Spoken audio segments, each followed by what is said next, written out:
extraordinario. Esta noche es una noche especial en que Dios va a tratar con nosotros. Quiero que cada uno de ustedes tenga su Biblia a mano. Tenga su Biblia a mano y su cuaderno y lapicero. Y que anoten, hay palabras que Dios me va a dar en esta noche que ni sé. Entonces es necesario que usted esté listo, lista, para cuando Dios dé esa palabra, que usted escriba esa palabra y usted pueda tener esa palabra y reclamarla ante Dios. ¿Ok? Reclamar la palabra ante Dios, eso se llama proclamación.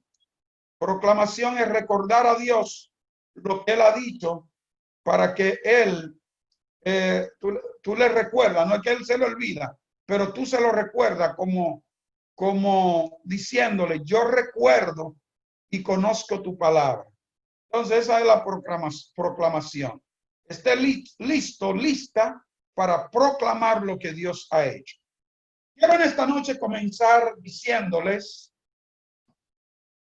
que la práctica de la palabra garantiza una vida profitable, una vida de éxito, una vida de victoria incambiable.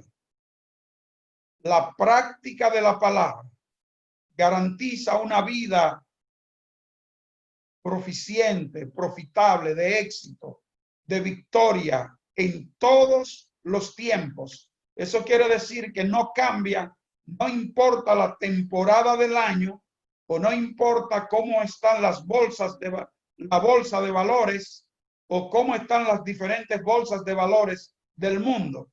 La práctica de la palabra, escríbalo, la práctica de la palabra garantiza una vida profitable, una vida de éxito, una vida de victoria incambiable.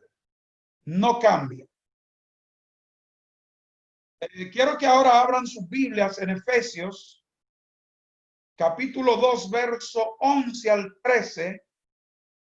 Y vamos a leer en el nombre del Padre, del Hijo y del Espíritu Santo. También no es problema leer en el nombre de Jesús, porque muchas personas discuten que por qué dijeron en el nombre de Jesús. No se preocupe. Eso, no se preocupe por el indio, que la flecha es la que mata. Oye, hermano. La gente ha estado cuidándose del indio. Cuidado con el indio y se descuidan de la flecha.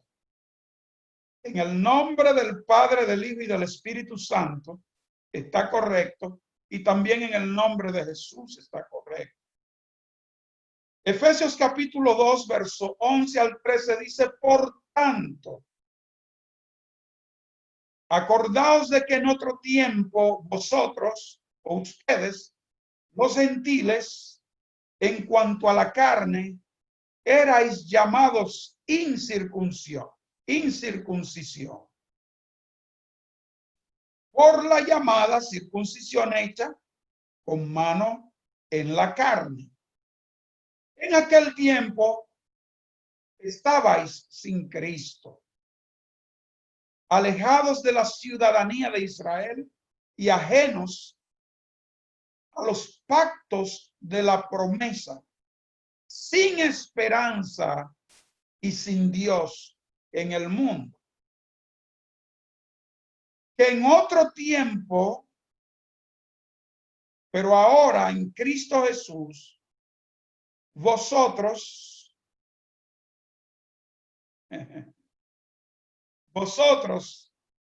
estabais lejísimos, lejos. Ustedes estaban lejos, pero habéis sido hechos cercanos por la sangre de Cristo. Vamos a ver. En otro tiempo, eso era en otro tiempo, pero ahora en Cristo Jesús, ustedes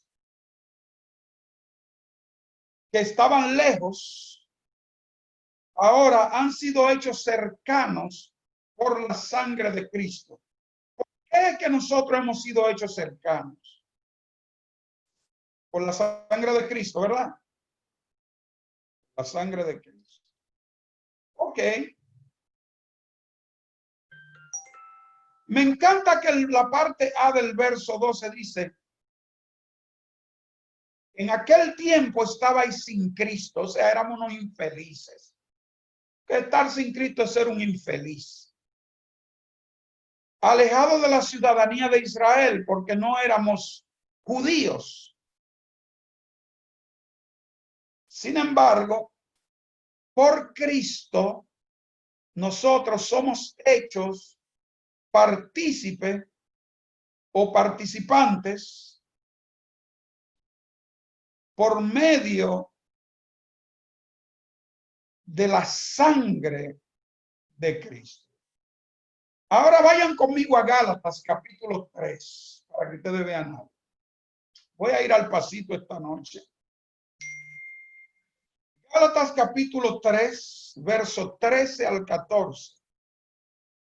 Dice, Cristo nos redimió de la maldición de la ley. Subraye. Cristo nos redimió de la maldición de la ley, hecho por nosotros maldición. Porque escrito está, maldito todo el que es colgado en un madero. Ustedes saben que el que colgaba en un madero, bueno, antes de la noche tenían que bajarlo, porque si no bajaban esa persona del madero, todo el mundo era maldito, toda la ciudad. Entonces, aquí dice, porque escrito está, maldito todo el que es colgado en un madero, para que en Cristo Jesús la bendición de Abraham alcanzase a los gentiles, a fin de que por la fe recibiésemos la promesa del Espíritu. ¿Okay? Eso quiere decir, nosotros estábamos lejos de la ciudadanía de Israel. Ahora nosotros somos el Israel espiritual por la promesa de Dios dada a Abraham. Nosotros somos judíos espirituales. Por eso es que nos toca todo el privilegio del pueblo judío espiritualmente. Y cuando tenemos ese conocimiento, Dios respalda ese conocimiento. ¿Qué pasó cuando Cristo se hizo maldito en el madero? Lo hizo para que la bendición de Abraham alcanzase a los que no eran judíos espirituales, a fin de que por la fe. Entonces, ahora no es un asunto de circuncisión en la carne, no es cortarle el prepucio al individuo, sino que ahora el compañerismo celestial es por medio de la fe, por la sangre de Jesucristo derramada en la cruz. ¿Amén? Pregunta, ¿has activado tu pacto con Dios? Cuando obtenga este conocimiento y estés seguro o segura de tus derechos espirituales, entonces estarás listo, lista para la victoria. Y esa fue mi introducción. Ahora vamos a entrar en materia. Espero que usted haya recibido el principio de lo que Dios ha hecho por usted ya hoy. Y cuando la palabra dice, antes de proseguir con la clase, cuando la palabra dice que Cristo nos redimió de la maldición de la ley, escriba a lo que se está refiriendo. Eso se refiere exactamente a Deuteronomio, capítulo 28, verso 16, hasta el final. Escríbalo. Porque yo no quiero que ustedes interpreten que la ley de Dios es maldita. No. La Biblia dice que la ley de Dios es perfecta, que convierte el alma. Lo único que la ley no te puede justificar, aunque es justa. No te puedes santificar, aunque es santa. No te puede salvar la ley. La ley es solamente, dice la palabra, un ayo para llevarte a Cristo. Después que la ley, tú sabes, ¿y cómo hace eso? La ley le muestra a la persona cuán sucia es, cuán malvada es y qué es lo que le corresponde. Pero desde que tú entendiste que debes limpiarte, que viene a la gracia, ya Cristo toma posesión y la ley se queda. Entonces, cuando dice Cristo nos redimió de la maldición de la ley, lo que está diciendo es Cristo nos redimió de la maldición de Deuteronomio capítulo 28, verso 16 hasta el final.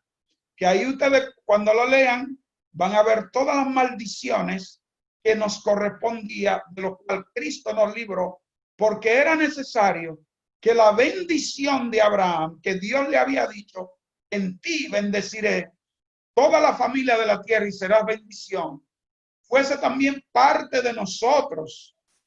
O sea, nosotros somos parte de Génesis capítulo 13, verso 2. Génesis capítulo 13, verso 2, dice que Abraham era riquísimo en todo. Usted es parte de esa bendición, porque la bendición de Abraham le corresponde a usted. La bendición de Abraham es suya hoy. ¿Por qué? Porque Cristo se hizo maldito para que eso te tocara a ti. Así que, listo para comenzar. Marcos 11, 22.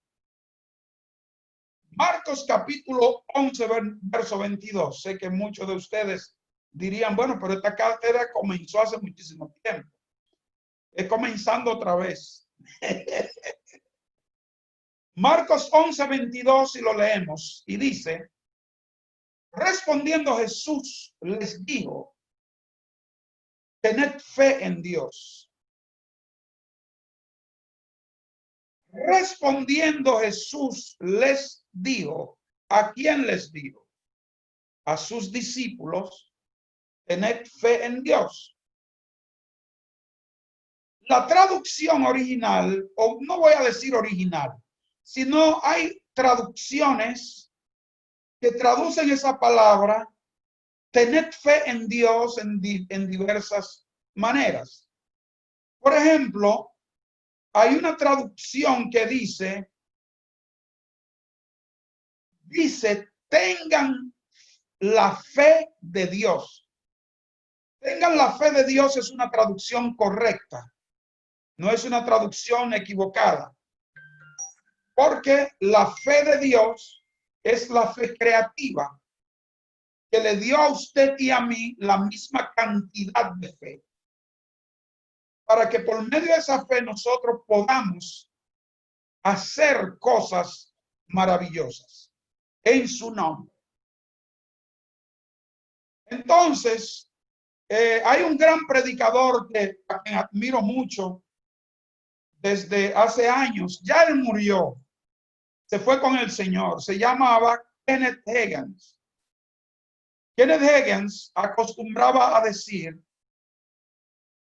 cuando estaba sobre la tierra, recuerden que murió, él decía en el movimiento pentecostal, uno de los más grandes de los Estados Unidos, tengan la clase de fe de Dios.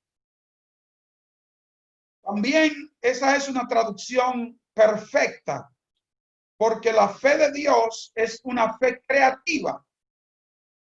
Por medio de la fe de Dios es que en el movimiento de Azusa del 1906, la gente iba a donde Seymour sin brazo, sin un brazo, literalmente. Y cuando oraban, el brazo le salía, los ojos le salían.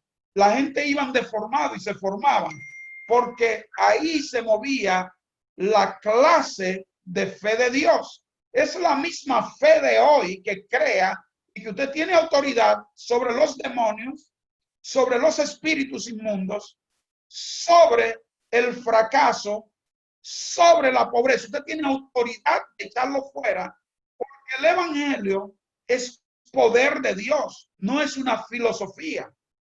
Por eso el apóstol Pablo dice que el evangelio que él predica no era con simples palabras, sino que era con el poder, shamaya, del Espíritu, con el poder del Espíritu. El evangelio se mueve a través del poder del Espíritu.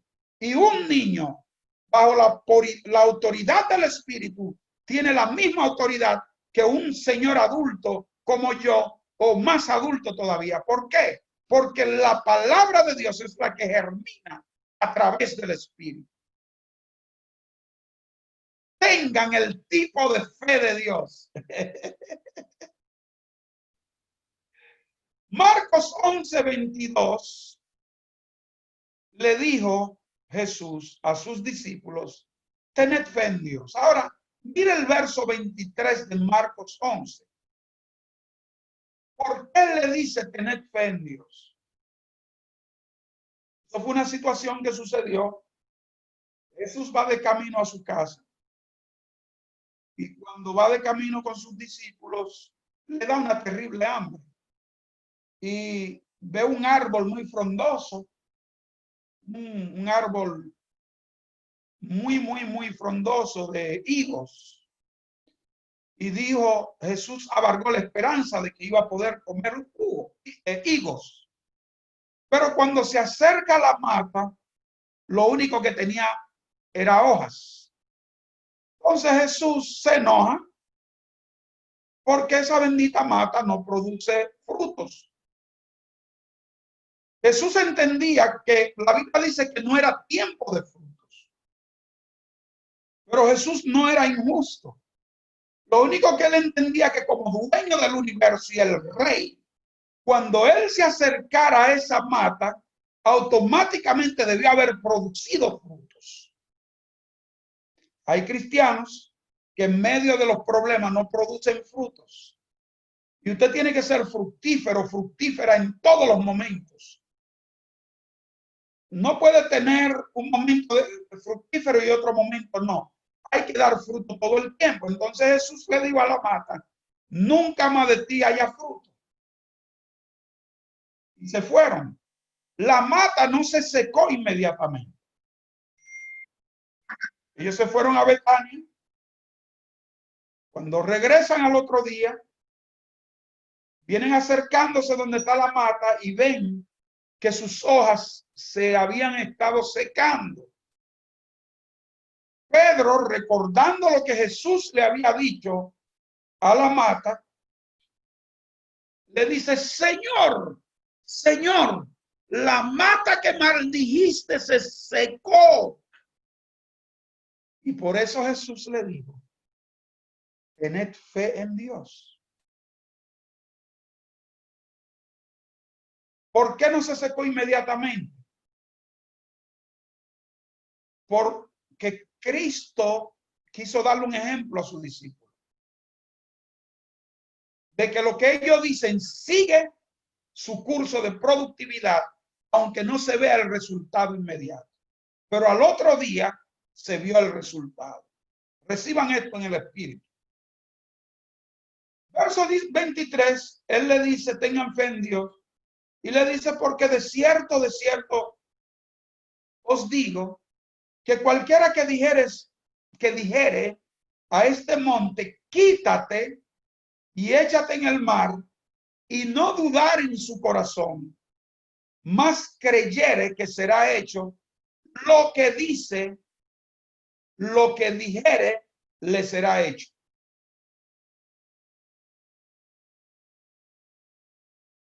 Si no dudar, lo que dijere le será hecho. Miren, nosotros tenemos la fe de Dios. Y esa fe de Dios es un regalo de Dios. Y esa es la misma fe con que Dios creó el universo.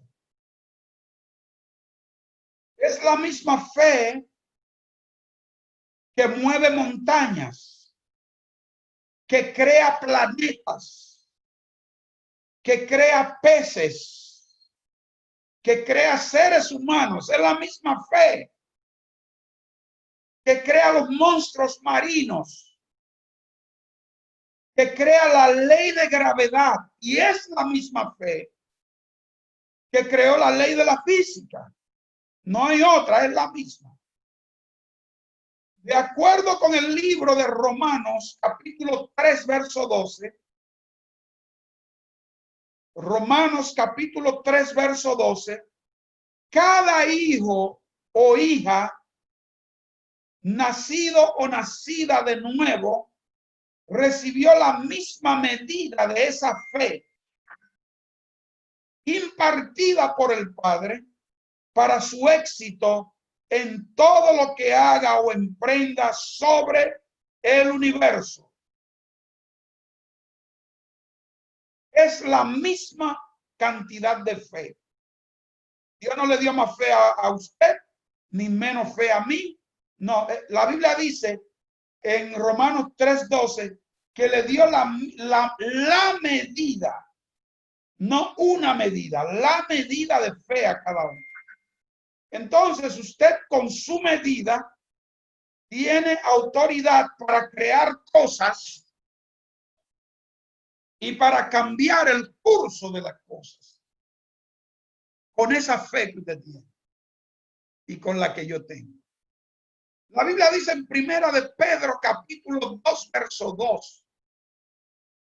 Primera Pedro 2:2 dice, desead como niños, atención, desead como niños recién nacidos la leche espiritual sin engaño para que por ella crezcáis en salud. ¿Qué? ¿Qué está diciendo? Desead, los niños desean leche. Le da hambre y se van a dar grito y hay que darle los senos. Mi mamá me dio. No sé si su mamá le dio seno, pero a mí me dieron. Por eso duré muchos años sin que los dientes se me torcieran. Porque me dio puro calostro. Pero hay algo con los niños.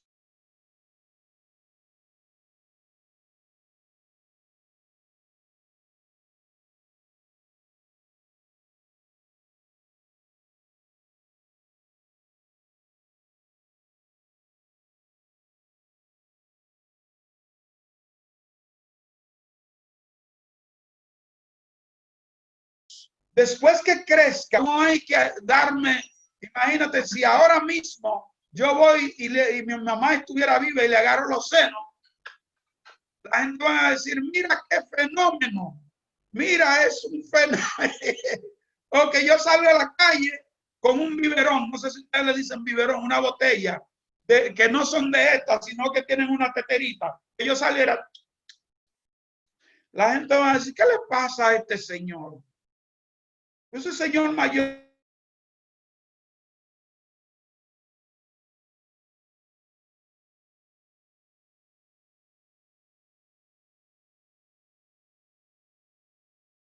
con un biberón chupándolo en la calle. Ahora necesita bistec, necesita plátano, necesita yuca, necesita aguacate, necesita cosas sólidas, porque la cosa sólida ahora puede mantenerlo. En la palabra es lo mismo. Después que usted conoció al Señor, ahora usted necesita profundidades de Dios para poder conquistar lo que un niño pequeño no puede conquistar. ¿Por qué? Porque mientras el heredero es un niño, en nada difiere del esclavo. Puede ser dueño de todo, pero no tiene nada porque no sabe cuál es la diferencia de él a la persona que trabaja en el jardín de su casa. Entonces, por eso es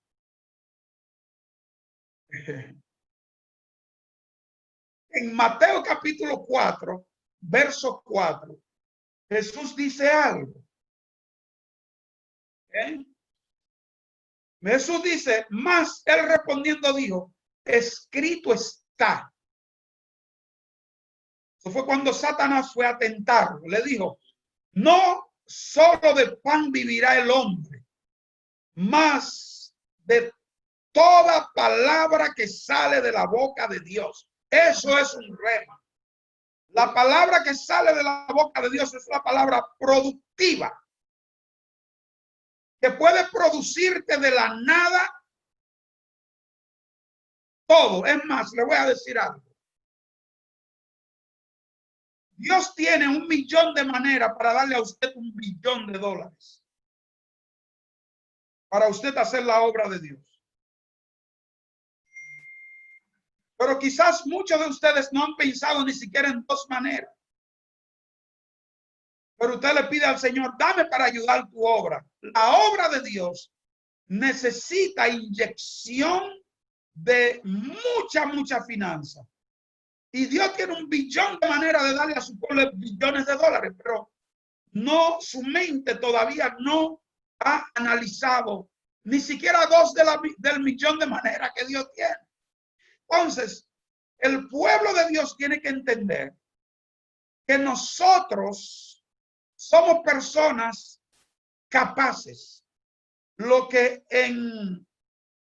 se le dice juíos, y se lo he dicho muchas veces, niños maduros no son los hijos inmaduros, somos ya hijos maduros que tenemos capacidad de masticar y no estamos en cositas de niños. Masticamos, ayudamos a los niños espirituales, pero queremos que los grandes crezcan. Sé que todos ustedes han crecido, no lo estoy diciendo por ustedes, sino para que ustedes le digan a la gente por ahí. Miren, Deuteronomio capítulo 30, verso 19 dice: a los cielos y a la tierra llamo por testigo hoy contra ustedes, que os he puesto delante de ustedes la vida y la muerte, la bendición y la maldición. Escoge pues la vida para que viva tú y tu descendencia. Dígame, ¿hay que ser un científico para entender eso? Díganme que no. No hay que ser un científico para entender esto. Dios está diciendo, yo puse ante ustedes la vida y la muerte, la bendición y la maldición. Como Dios no es un dictador, Él pone la vida y la muerte y te dice, pero escoge la vida, no vaya a escoger la muerte.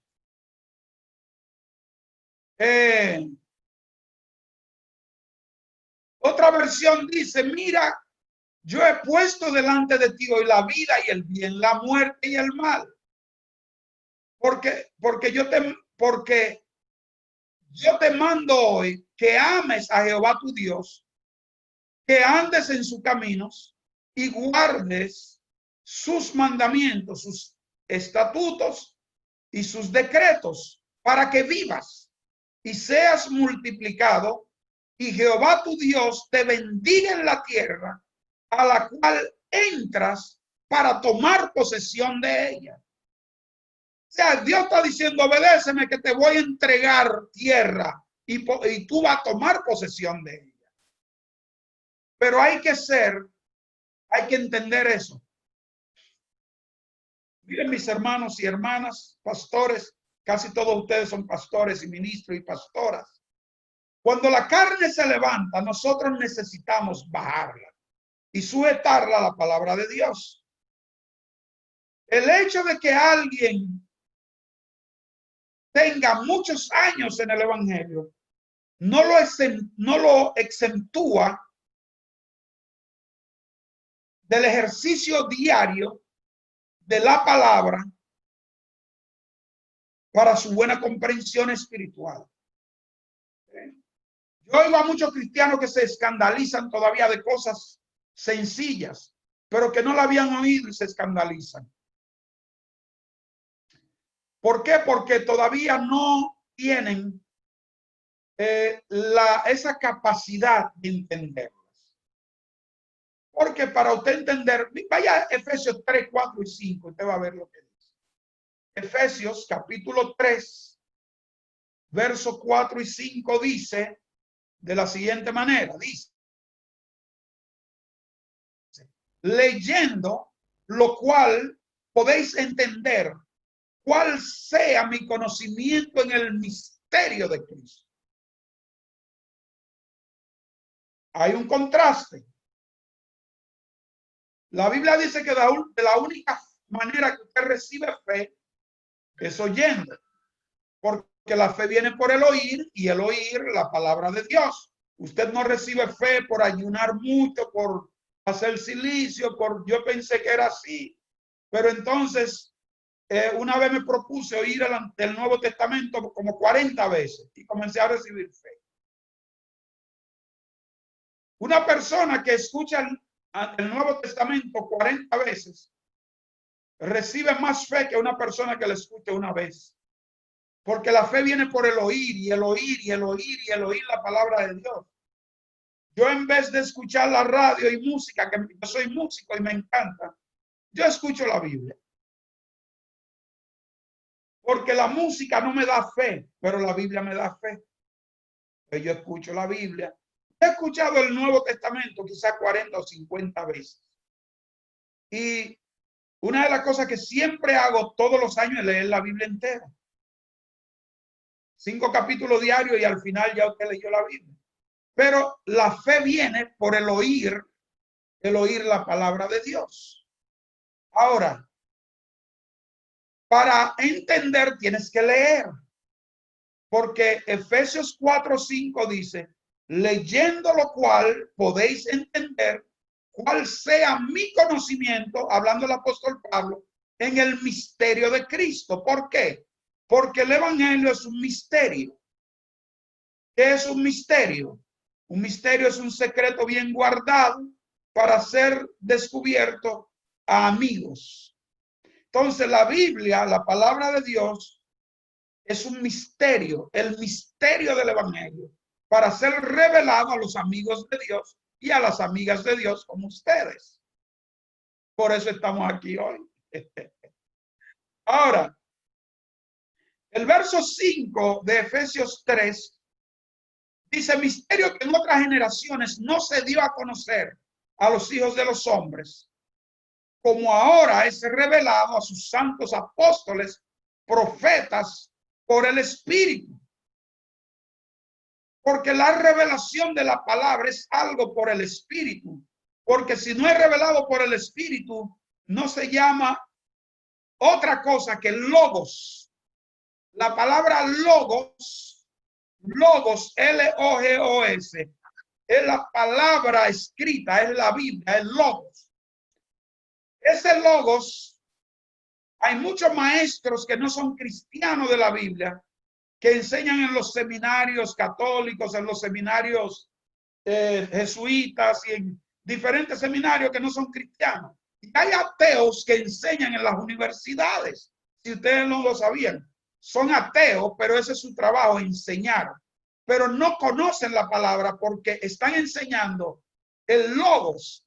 Si se sentara uno conmigo y yo comenzara a darle el rema de la palabra, se caerían de pala porque lo que conocen es el logos. Porque el logos no es el mismo que el rema. El logos es la palabra que usted lee, que cualquiera puede leerlo y no entenderlo. Lo que pasaba con el eunuco, cuando Felipe le dice, ¿entiendes lo que lees?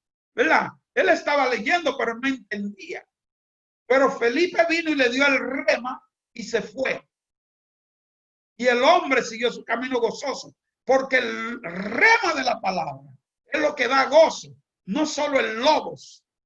Porque el logos se puede leer por leer, pero el rema es cuando hay una relación y tú tomas la palabra y la haces parte de tu cultura.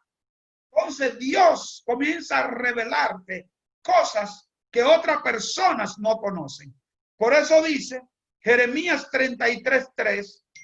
Yo oí a mucha gente decir ese texto cuando yo era más joven en la iglesia. Clama a mí, yo te responderé y te enseñaré cosas grandes. Oh Señor, dame eso porque tú dices, clama a mí y yo te responderé y te enseñaré cosas grandes y ocultas. El Señor no te está diciendo que te va a dar nada por ese texto. Lo que está diciendo, te voy a enseñar. Te voy a enseñar cosas grandes y ocultas que tú no has logrado entender. O sea, te voy a dar un conocimiento duradero que te va a servir para tu futuro espiritual. Entonces, cuando la palabra de Dios dice, clama a mí, yo te responderé y te enseñaré cosas grandes y ocultas, está diciendo, te voy a revelar el logos para que tú lo conviertas en rema. Aleluya. Eso es lo que está diciendo. Te voy a revelar el logos. Y cuando tú leas ahora a Juan 3:16, no va a ser igual que cuando tú lo leíste hace 10 años. Porque te voy a dar una revelación en ella que te va a explotar los sesos espirituales. Aleluya. Gloria a Dios, amáis. Inaraba soa. Gracias, Espíritu Santo, gracias. Gracias, Señor, gracias. Y por eso dijo, y respondiendo a Jesús en Marcos 11:22, les dice, tened fe en Dios. O sea, esa palabra tener fe en Dios tiene diferentes connotaciones. Lo que Dios está diciendo ahí es, no debes creer en la economía de tu país. Usted no depende de la economía de su país.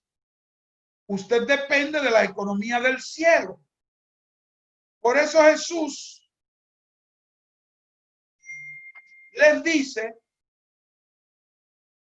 ten fe en Dios. A ellos, porque todavía estaban en una dinámica de no comprensión. Oh, pero mira el árbol. Bueno, pero es lo que dijo, nunca más comerán de tu fruto. O sea, tú estás maldita. Entonces, ¿qué había que esperar? Que el árbol se iba a secar.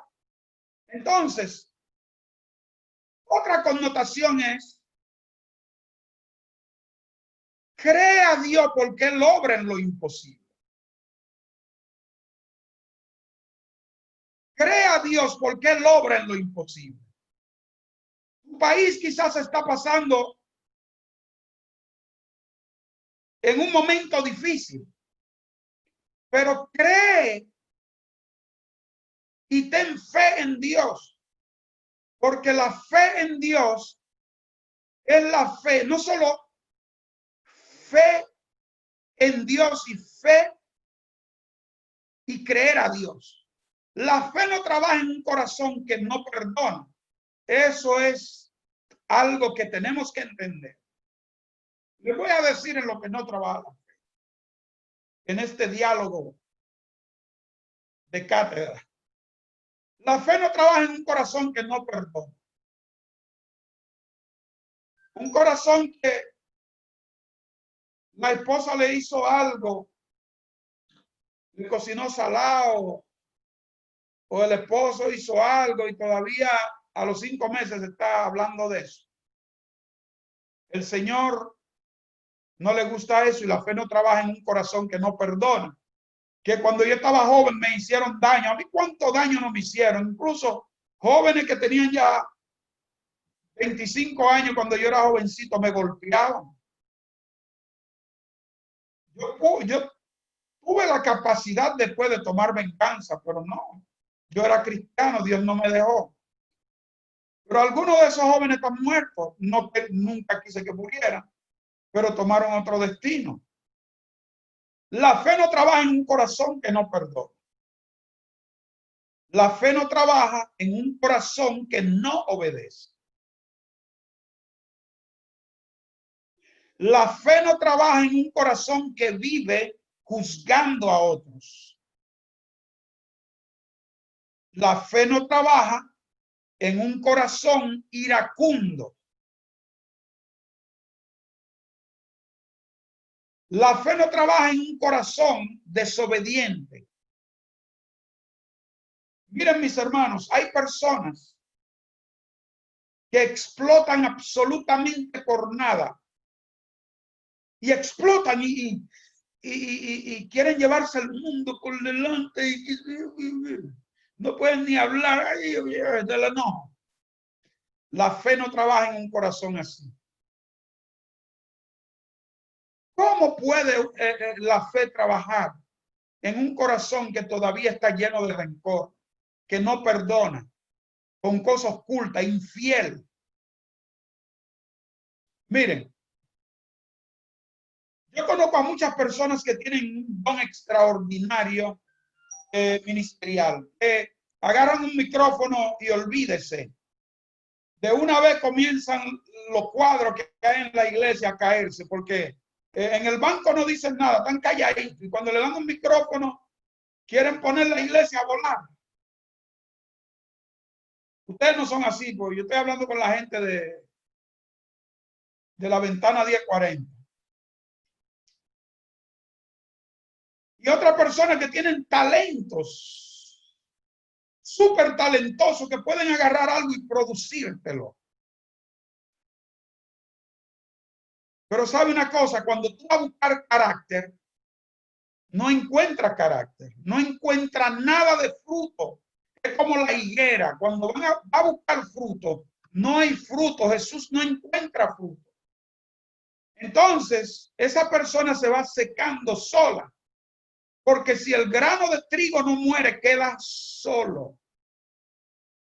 Porque la metamorfosis de la semilla es que tiene que morir y podrirse para que pueda comenzar a germinar.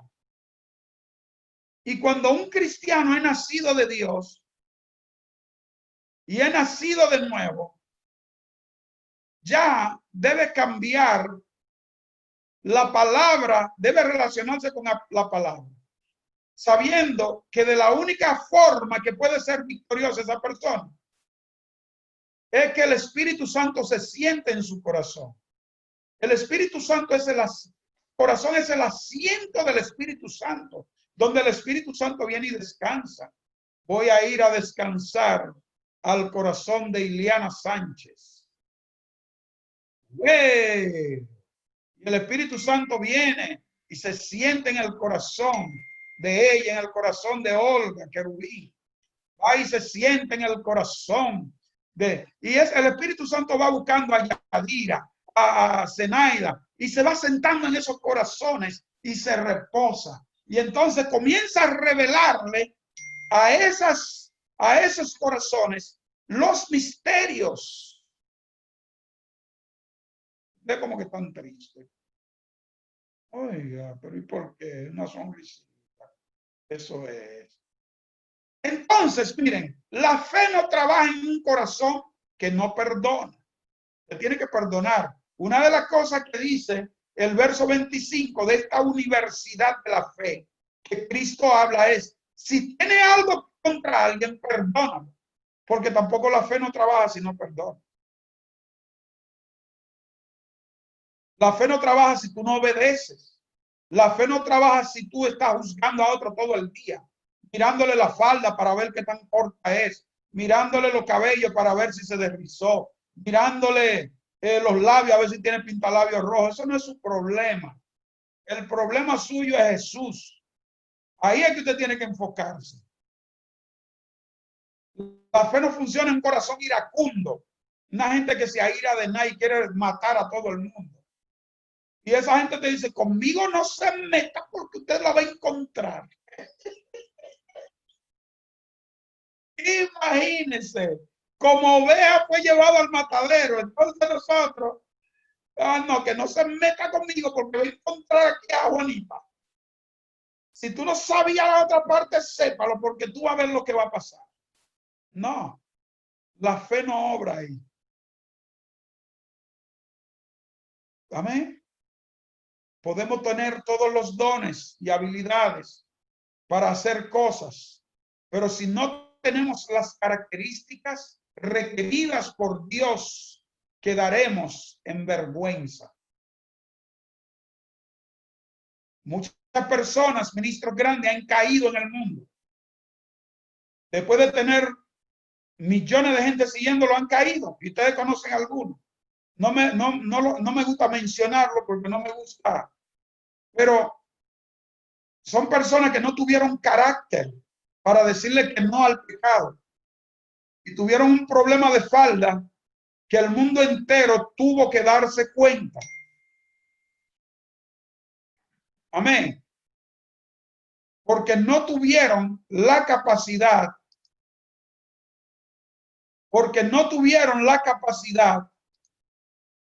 de pararse y hacer las cosas de acuerdo a lo que Dios dice. Entonces, nosotros podemos estar en ese mismo grupo o podemos estar en el grupo de Jesús, porque necesitamos que Jesús venga y encuentre fruto. Jesús no puede venir ante ti en un momento dado y encontrar una persona sin madurez, llena de ira, sin amor, explotando de nada. Y esa persona así mismo hacen con las ovejitas. Son profetas, apóstoles, maestros, evangelistas, pero del primer errorcito que comete su ovejita, no quieren ya saber de las ovejas. Mis hermanos, mi hermana, Moisés, Dios le dio dos miembros. Encontró a dos discutiendo y mató a uno de los dos. O sea, mató el 50% de la congregación. Por eso Dios tuvo que llevarlo a un proceso larguísimo para que él pudiera entender que no era la situación correcta. Ahora Dios le dio la carga de Israel. Si Dios le da dos ovejitas y usted mata el 50%, usted se queda con dos ovejitas, equivale al 100%. Mató uno, le quedó el 50%. No podemos matar ovejas. Por ejemplo, en la plataforma de Mujeres de Gracia de América, me he sorprendido porque hemos visto líderes tan iracundas que por cualquier cosita se salen y dejan todo lo que Dios quiere hacer con ellos. Lo que Dios va a hacer en el futuro, se salen y se van porque no comen disparates. Que Dios tenga misericordia de nosotros. La práctica de la palabra garantiza una vida profitable, una vida de éxito y una vida de victoria. Ahora, referente a tu economía, usted puede prosperar en un desierto y en medio del peor tiempo financiero que exista, y creo que este es uno de ellos. El hombre, la mujer o el joven que camina por fe nunca tiene que cambiar su estilo de vida por causa del tiempo que está viviendo. El hombre, la mujer, el joven, la joven que camina por fe nunca tiene que cambiar su estilo de vida por causa del tiempo que está viviendo. Los tiempos suben y bajan, pero somos como Jesús. Somos los mismos ayer, hoy y por todos los siglos.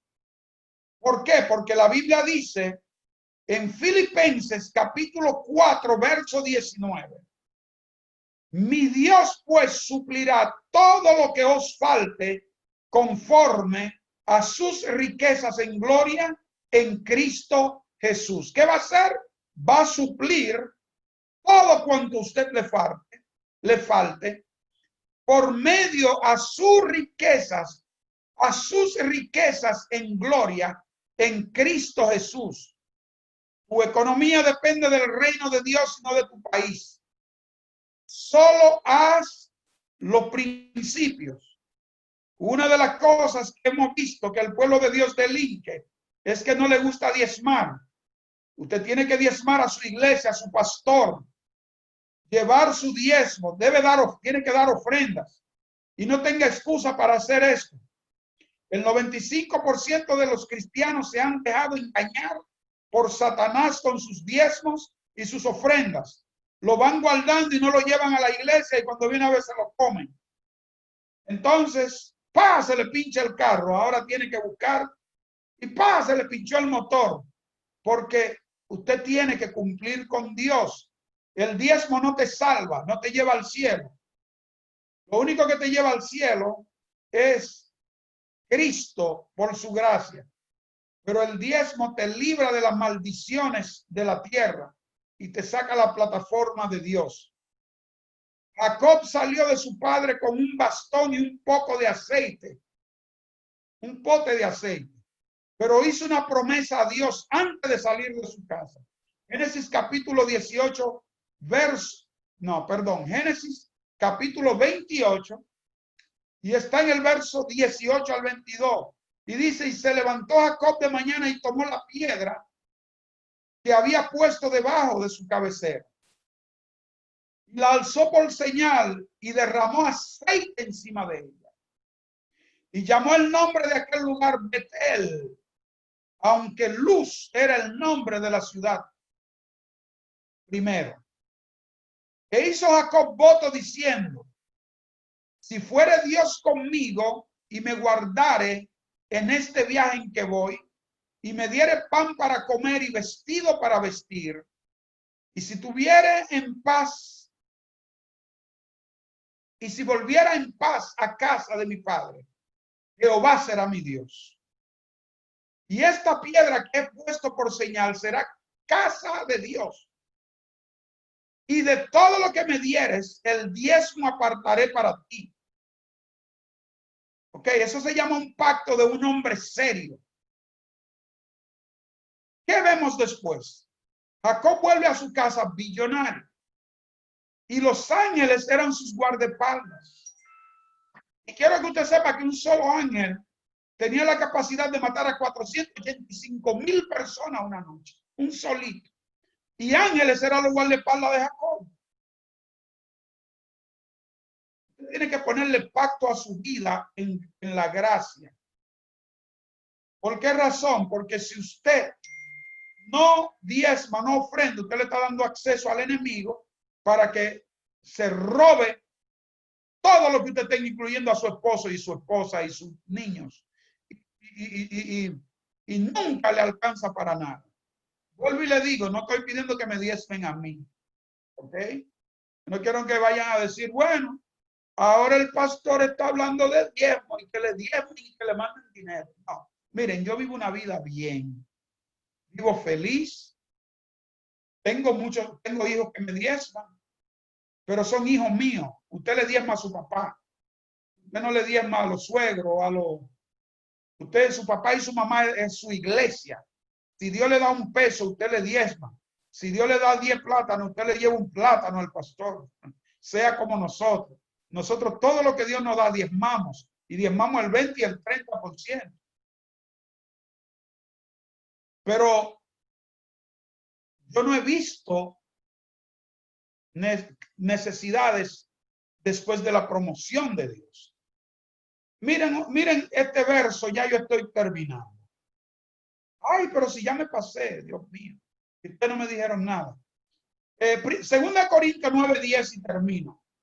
Ustedes tienen que tener paciencia porque yo le he exonerado todas las asignaciones, ¿verdad, pastora Fajardo? Eunice. Yo le he exonerado todo a usted. Segunda Corintios 9:10 dice, y el que da semilla al que siembra y pan al que come, proveerá y multiplicará vuestra sementera y aumentará los frutos de vuestra justicia. Ven. Miren, mis amadas y amados, somos soldados en la armada de Jesucristo el Señor. Cuando un soldado de un país, por ejemplo, como los Estados Unidos, va a la guerra, hay que suplirle todo lo que necesita. Hay que suplirle las armas, los aviones, los F-16, los F-35, la madre de la bomba, la madrecita de la bomba, el padrecito de la bomba. Todo hay que suplírselo, los uniformes, la comida y todo. Transporte, comida, medicina, vitaminas, ropas y todo lo que usted se pueda imaginar. Imagínese que los pilotos de guerra tuvieran que comprar los aviones que van a pelear, un F-35, que cuesta $4 billones. Amén. Entonces tú dirías, si eso sucediera, pero ¿qué clase de ejército es ese? ¿Y qué clase de país es este que me manda a pelear y tengo que comprar todo, los uniformes, la comida. Nosotros somos enviados a una misión desde antes de la fundación del mundo. Esta misión es cubierta por los cielos. Somos los dueños del oro y la plata, dice Ageo 2:8, porque nuestro papá, Ageo capítulo 2, verso 8, hay que conocer la palabra. Y podemos pagar nuestros gastos y podemos hacer cosas hermosas para el reino. Podemos hacer la diferencia, porque aquí no somos los pobrecitos fracasados y sin esperanza. Aquí somos los herederos, los dueños de las cosas que hay aquí. Salmo 115, verso 16 dice, los cielos son los cielos de Jehová y ha dado la tierra a los hijos de los hombres. La tierra Dios se la entregó a usted, pero tiene que conocer lo que usted tiene. Deuteronomio 28, 1 al 15, un simposio de cosas que Dios le da.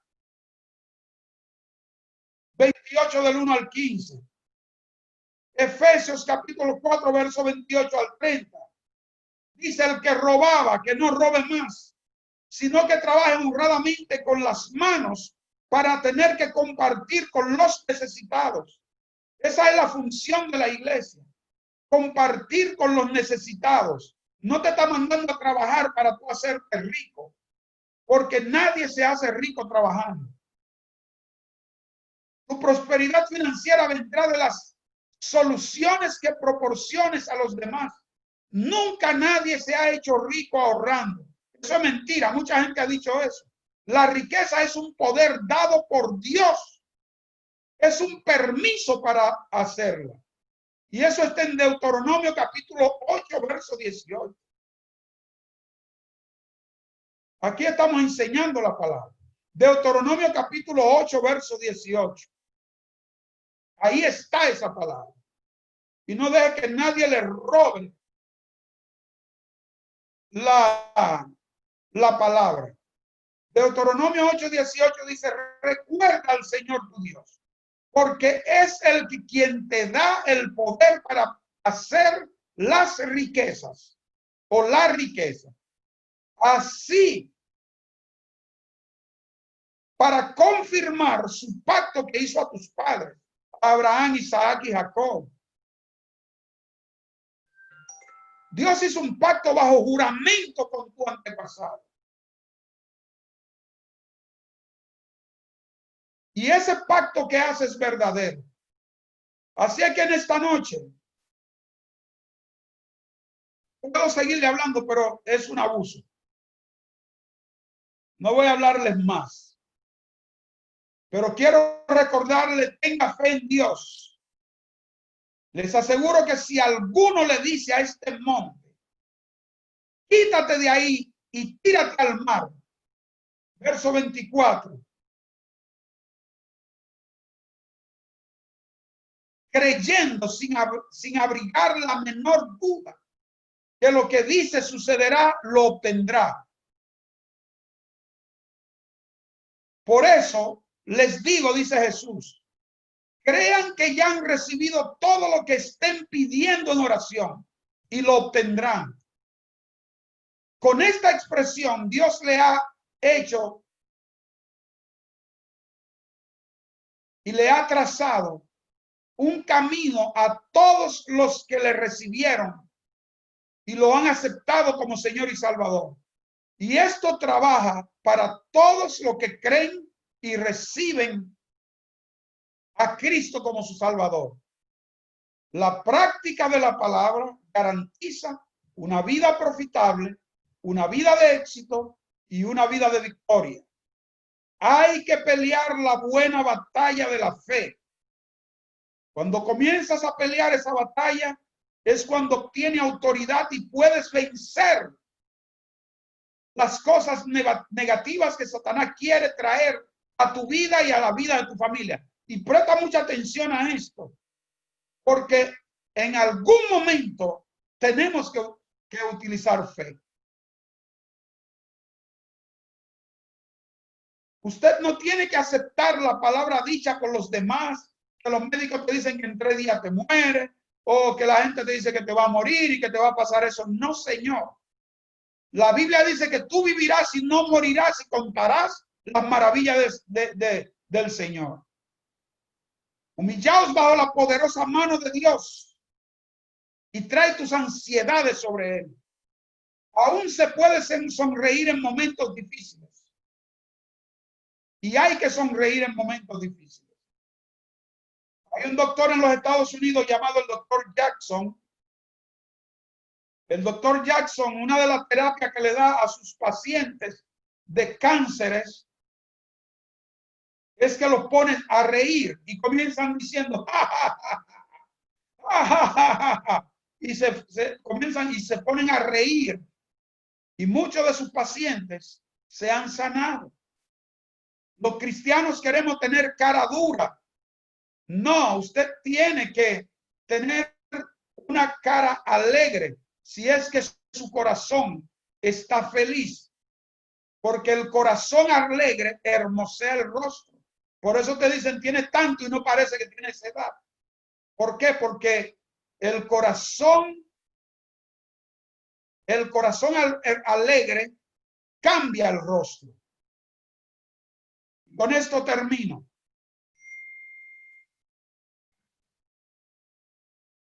Tenga fe en Dios. Tenga fe en Dios. Y practique la palabra todos los días, porque la práctica de la palabra garantiza una vida profitable, una vida de éxito, una vida de victoria, una vida de buena familia, de buena relación con Dios, de buena salud, de buen éxito financiero y de buen éxito ministerial. Que el Señor me les bendiga, me les guarde, les llene de paz, les llene de alegría, les dé una semana súper extraordinaria y cambie todo lo negativo en su vida y en su casa. Les amamos, les bendecimos y declaramos shalom sobre usted. Feliz noche.